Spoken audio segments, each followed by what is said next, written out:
Hello friends, good morning. VVSM Academy Creations, School of Arts and Science, subject General Knowledge, topic Ancient Indian Navigation by Veerabhadraya Demaya.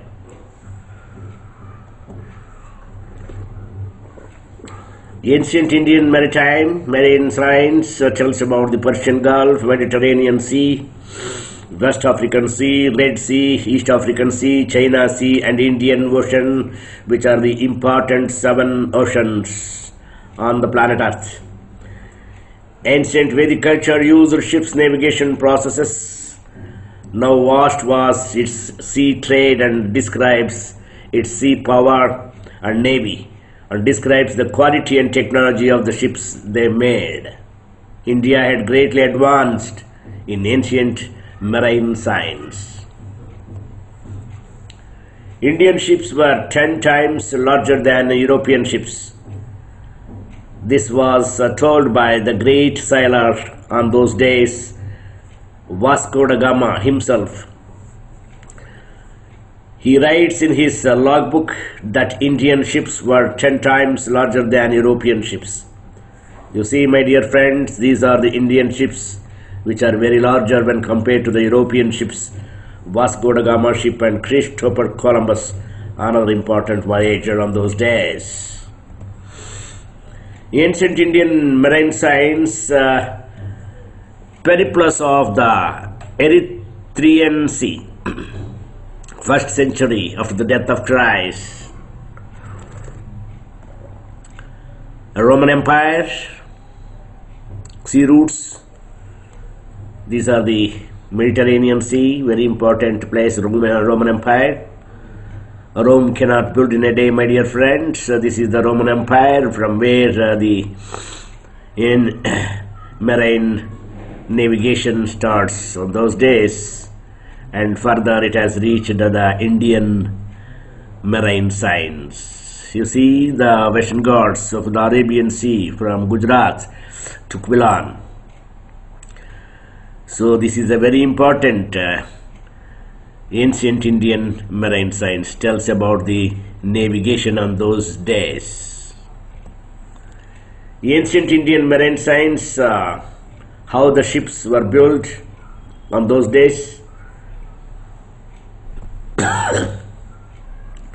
Ancient Indian marine science, after the British invasion of India, was killed by the British to protect its own home business, obviously of an inferior quality.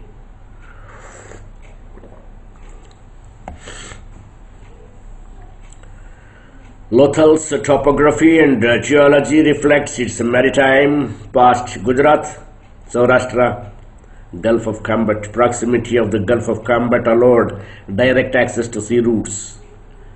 To the northwest of Lothal, 2400 BC, lies the Kutch Peninsula. Bijapur, Vijayanagar, Cranganore, Quilon, Cochin, Calicut, Cannanore, Santa Maria, Angediva are the important coastal sea centers, trade centers on those days, including Goa in the Arabian Sea. Chola dynasty 1279 reached the peak of its influence and power during the medieval period. Emperors Raja Chola reigned 985 to 1014, and Rajendra Chola I regime 1012 to 1044 extended the Chola kingdom beyond the traditional limits.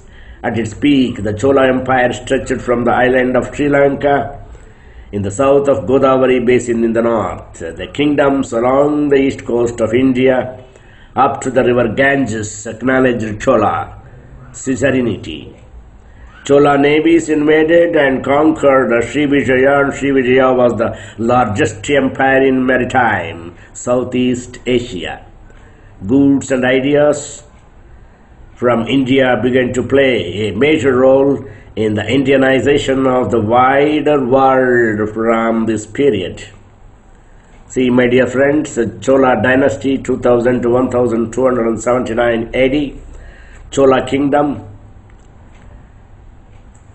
Jain Goda, Chola Mandalam, Kanchipuram, Chola Mandalam, Gangaikonda Cholapuram, Rajaraja Pandya Mandalam, etc.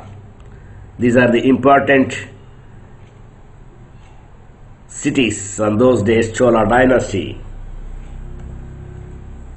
Another important thing, the Chola territories during Rajendra Chola I. Trade routes. These are the trade routes starting from Gangaikonda Cholapuram, Indian Oceans, Pennai, and this is the Sea Vijaya, and up to these are the important places. Now Chola territory and Chola influence.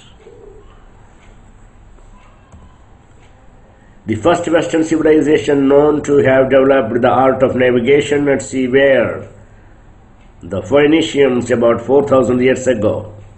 Phoenician sailors accomplished navigation by using primitive charts and observations of the sun and stars to determine the directions. Stars as calendars. It seems that the constellations in the east rise a little earlier each evening. This means that the seasons are changing and we are seeing different constellations. An example is in the northern hemisphere, Orion is high in the sky during the winter and Scorpio can only be seen during the summer. These are the indications of sea voyage on those days, my dear friends. This is stars as a calendars. Lisboa, Canarias, Cabo Verde, sailing, and from these are the African surroundings. This figure illustrations the path of Vasco da Gama, the course of India, black, the first to go around Africa. Afonso de Pavia, blue region, are also shown with common routes marked in the green. It's a very important voyages. Voyages of Ferro de Covilla. This is the orange up to Goa. Well, friends, this is the social gathering of the August House on those days of Portuguese nobleman Vasco da Gama, 1460 to 1524, sailed from Lisbon in 1497 on a mission to reach India and open a sea route from Europe to the east. After sailing down the western coast of Africa and rounding the Cape of Good Hope, his expedition made numerous stops in Africa before reaching the trading post of Calicut, India in May 1498. By the time Vasco da Gama returned from the first voyage to India in 1499, he had spent more than 2 years away from home, including 300 days at sea, and had travelled some 24,000 miles. Only 54 of his original crew of 170 men returned with him. The majority, including da Gama's brother Paolo, had died of illness such as scurvy.